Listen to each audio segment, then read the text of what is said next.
오늘 하나님께서 우리에게 주신 말씀은 마태복음 12장 38절에서 50절입니다.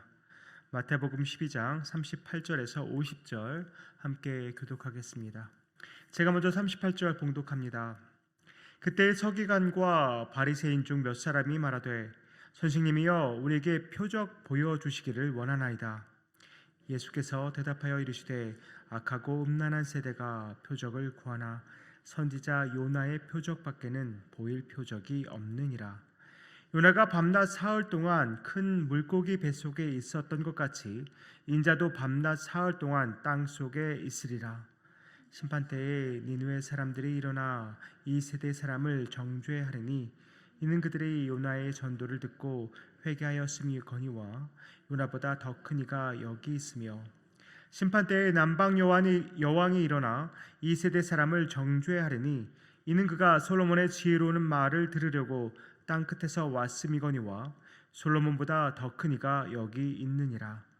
더러운 귀신이 사람에게서 나갔을 때에 물 없는 곳으로 다니며 쉬기를 구하되 쉴 곳을 얻지 못하고 이르되 내가 나온 내 집으로 돌아가리라 하고 와보니 그 집이 비고 청소되고 수리되었거늘 이에 가서 저보다 더 악한 귀신 7을 데리고 들어가서 거하니 그 사람의 나중 형편이 전보다 더욱 심하게 되느니라.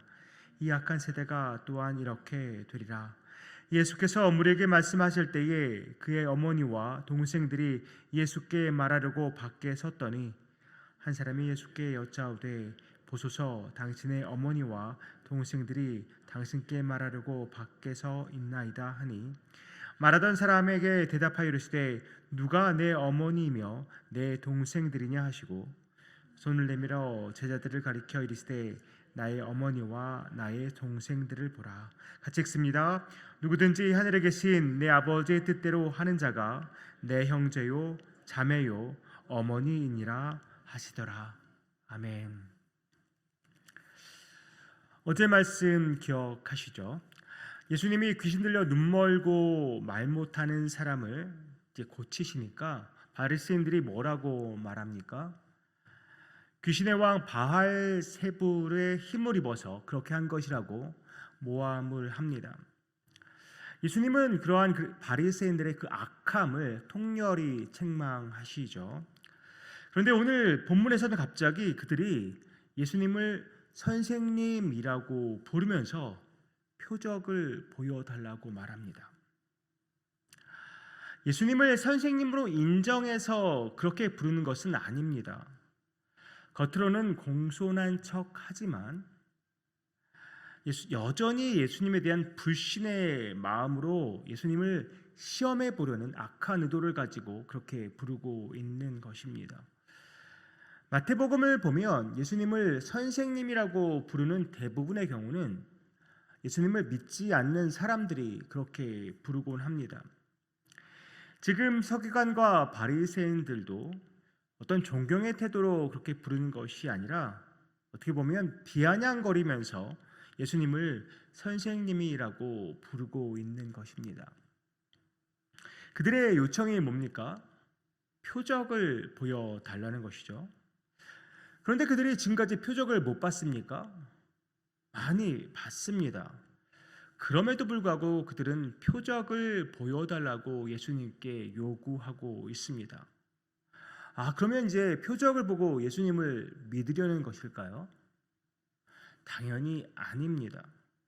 그들은 이미 예수님이 그들이 기다리고 있는 메시아가 아니라고 단정 지어 놓고 있습니다. 어떻게든 예수님을 책잡을 방도만 찾는데 아주 급급한 것이죠. 예수님은 바리새인들의 그 악한 의도를 간파하시고 뭐라고 대답하십니까? 39절입니다. 예수께서 대답하여 이르시되 악하고 음란한 세대가 표적을 구하나 선지자 요나의 표적밖에는 보일 표적이 없느니라. 그러면서 말씀을 이어나가십니다. 요나가 밤낮 사흘 동안 큰 물고기의 뱃속에 있었던 것 같이 인자도 밤낮 사흘 동안 땅 속에 있을 거라고 말씀하십니다. 인자는 바로 자기 자신을 가리키는 것입니다. 예수님 자신의 죽음과 부활을 요나의 표적을 설명하시면서 예고하고 계신 것입니다. 근데 우리가 여기서 유대인들의 시간 계산법을 조금 알아볼 필요가 있는데요. 유대인들은 하루의 일부도 이게 사용을 했다면 그것을 하루라고 계산을 했습니다. 우리가 아는 것처럼 예수님은 금요일 오후에 죽으시고 주일 새벽에 부활하셨습니다. 시간으로 계산하면 72시간이 되는 시간은 아닙니다. 하지만 유대인들의 시간 계산법으로는 하루 일부도 하루라고 계산하기 때문에 예수님이 밤낮 사흘 동안 땅 속에 있을 거라는 말씀은 틀린 말씀이 아닌 것이죠. 이어서 41절과 42절을 보니까 심판 때에 니느웨 사람들과 남방 여왕이 이 세대 사람들을 정죄할 것이라고 말씀하십니다. 이게 무슨 말씀일까요? 요나가 니느웨 사람들에게 하나님의 심판을 선포하자 니느웨 사람들은 금식을 선포하면서 납작 엎드려 회개를 하였습니다. 그런데 요나보다 훨씬 더 크신 예수님이 복음을 선포하는데도 사람들이 회개를 하지 않습니다. 또 남방 여왕, 다시 말하면 그 스바 여왕이 솔로몬의 지혜를 들으려고 땅 끝에서 와서 오는 그 수고를 마다하지 않았는데 솔로몬보다 더 크시고 지혜로우신 지혜의 근원이신 예수님이 말씀을 선포하시는데도 그들 앞에 있는 사람들은 예수님을 무시하고 있습니다. 그러니 니느웨 사람들과 또 남방 여왕이 이 세대 사람들을 정죄할 수밖에 없는 것이죠. 예수님은 고정관념에서 벗어나지 못한 채 자기의 어떤 교만과 의에 빠져 있는 바리새인들을 다시 한번 책망하십니다. 우리가 사실 43절부터 45절의 말씀은 좀 이해하기가 쉽지 않습니다. 근데 이 구절들의 말씀은 비유입니다. 실제로 귀신이 나갔다가 더 많은 귀신을 데리고 왔다는 말씀이 아닙니다. 이 비유의 뜻은 예수님이 많은 병자를 고치시기도 하고 또 귀신을 내쫓는 기적을 보이시는 그런 큰 은혜와 유익들을 이스라엘에게 베풀었지만 예수님의 그 메시지를 진정으로 깨닫고 회개하는 사람은 지극히 드물고 적다는 말입니다. 심지어 바리새인들은 오히려 예수님을 배척하고 비난하고 모함하는 데 열을 올렸습니다. 귀신이 나간 후에 선한 것을 그 안에 채우지 않으면 오히려 더 많은 귀신들을 데리고 들어와서 상황이 이전보다 더 악화된다고 말씀하고 계시는데요. 예수님을 통해서 기적을 경험하고 또 치유받고 회복되는 은혜를 누렸음에도 회개하지 않는다면 악한 것을 대신해서 선한 것을 그 안에 채우지 않으면 심판 때는 그 형편이 예수님이 오시기 전보다 더 비참하게 되리라는 경고의 말씀을 하고 계신 것입니다. 우리가 오늘 말씀 속에 사람들을 보면 참 답답합니다. 그들은 예수님의 말씀을 직접 듣기도 하고 또 기적을 두 눈으로 똑똑히 보기도 하는데 깨닫지도 못하고 회개도 안 하고 있습니다. 참 이해가 안 가죠. 바리새인들을 보면 더 답답합니다. 아마 그들은 자기들이 지금 하고 있는 일이 정말 잘하는 일이다, 바른 일이다라고 굳게 믿었을 것입니다. 예수님을 배척하고 있는 것은 너무나 잘하는 일이라고 생각했을 거예요. 하나님도 이 일을 너무나 기뻐하신다고 믿었을 것입니다. 그들의 지식과 가치관과 또 기준과 프레임으로는 예수님을 배척하는 것이 너무나 당연하고 잘하는 일인 것입니다. 모르긴 몰라도 예수님 배척이 정말 이것은 하나님의 일이다라고 굳게 믿었을 것입니다. 아마도 하나님께 칭찬받을 일이라고 생각했을 것입니다. 그런데 너무나 아이러니한 것은요, 바리새인들은 어느 누구보다도 구약 말씀에 정통한 사람들이었습니다. 그런데 하나님의 예언의 말씀이 지금 이루어지고 있음에도 그들은 그것을 제대로 보지도 못하고 깨닫지도 못하고 있습니다. 하나님의 인간을 너무너무 사랑하셔서 독생자 예수 그리스도를 보내주셨음에도 그 예수님이 메시아인 것을 깨닫지 못하고 있습니다. 요나의 외침에 납작 엎드려 회개한 니느웨 사람들은 그야말로 이방 사람들이었습니다. 그런데도 선지자의 외침에 그렇게 반응을 했는데요. 하나님의 계명을 철저하게 지킨다고 자부하는 그 바리새인들은 세례 요한의 외침에도 또 예수님의 메시지에도 회개는커녕 더욱더 강팍해져만 가고 있습니다.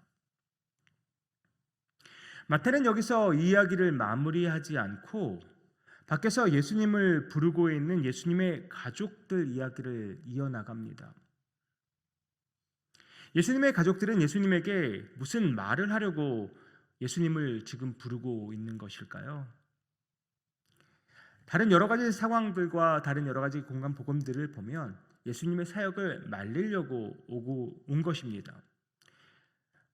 특별히 마가복음 3장을 보면 예수님이 미쳤다는 소문을 듣고서 친족들이 말리러 오는 장면이 나오기도 하죠. 가족이지만 예수님을 이해하지 못하고 또한 예수님이 누구신지 아직은 제대로 깨닫지 못하고 있습니다. 가족들이 밖에서 기다린다는 어떤 사람의 말에 예수님이 뭐라고 대답하십니까?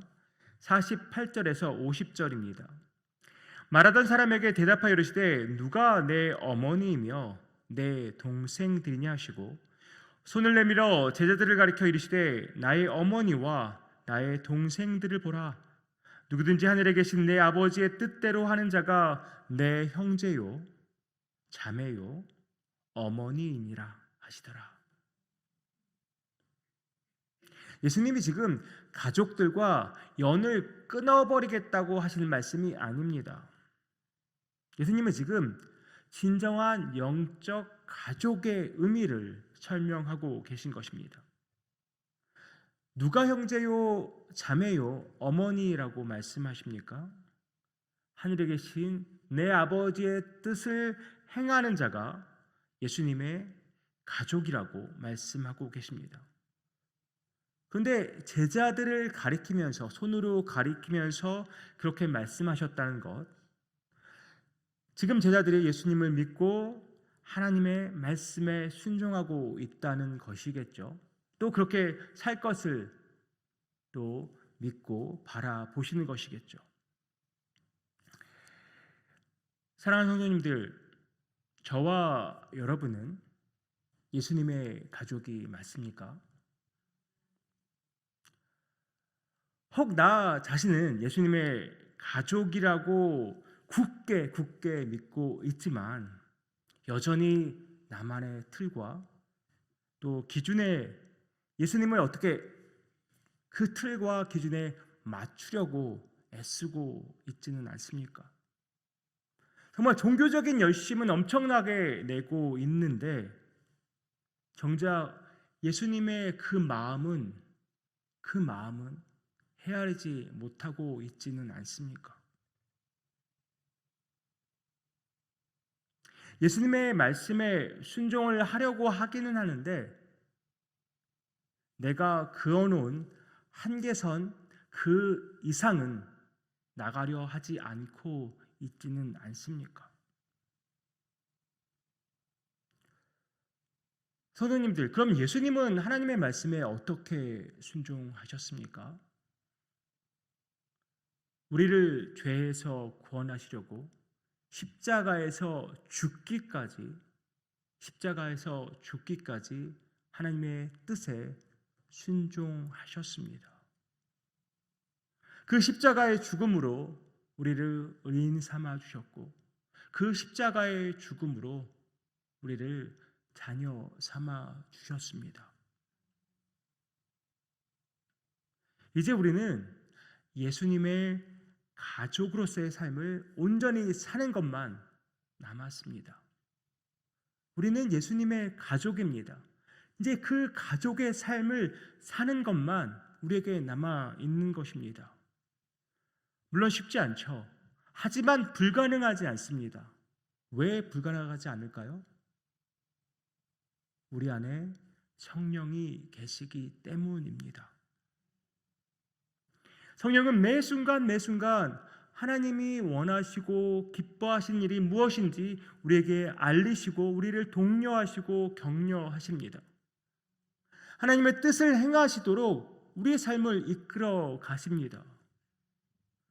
그 뜻에 우리가 우리 자신을 맡기면 성령이 우리 안에서 주는 그 성령의 소욕대로 우리가 그것을 결정하기만 한다면 우리는 하나님의 뜻에 순종하면서 살아갈 수가 있습니다. 성령께서 우리에게 힘도 주실 것이고 능력도 주실 것입니다. 그 성령의 뜻과 성령의 힘과 능력에 따라서 우리는 하나님의 뜻에 즐거이 순종하면서 살아갈 수 있습니다. 사랑하는 성도님들, 다시 한번 말씀드리지만 우리는 예수님의 가족입니다. 하나님의 뜻을 즐거이 행하는 예수님의 가족입니다. 우리의 정체성을 잊지 않기를 원합니다. 나의 생각, 나의 기준, 나의 틀 다 내려놓고 온전히 하나님의 뜻을 따르는 저와 여러분 되기를 소망합니다. 혹여 세상이 우리를 이해하지 못하고 심지어 세상이 우리를 조롱할지라도 예수님의 가족으로서 당당히 세상의 풍조를 거슬러서 하나님의 뜻을 행할 수 있는 저와 여러분 되기를 원합니다. 오늘 하루도 예수님의 가족이라는 정체성에 부끄럽지 않은 삶, 담대히 살아나가는 유정의 모든 권속들 되시기를 주님의 이름으로 축복합니다. 기도하겠습니다. 하나님 아버지, 참 감사합니다. 예수 그리스도를 통하여 우리를 의인 삼아 주시고 자녀 삼아 주시고 또한 예수님의 가족 삼아 주시니 참 감사합니다. 내가 의인이요, 내가 하나님의 자녀요, 예수님의 가족이라는 이 정체성 잊지 않게 하여 주시옵소서. 예수님의 가족답게 살아가게 하여 주시옵소서. 성령이 우리에게 주신 그 소욕대로 하나님을 기쁘시게 하는 삶, 하나님의 뜻을 기꺼이 순종하는 삶, 즐거이 하나님의 뜻을 따라가는 삶 우리로 살아가게 하여 주시옵소서. 우리의 삶을 통해 주님의 영광 나타나기 원합니다. 우리의 삶을 통해 세상 사람들이 예수 그리스도를 만나기 원합니다. 우리의 삶을 사용하여 주시옵소서. 이 모든 말씀 예수 그리스도의 이름으로 기도하옵나이다. 아멘.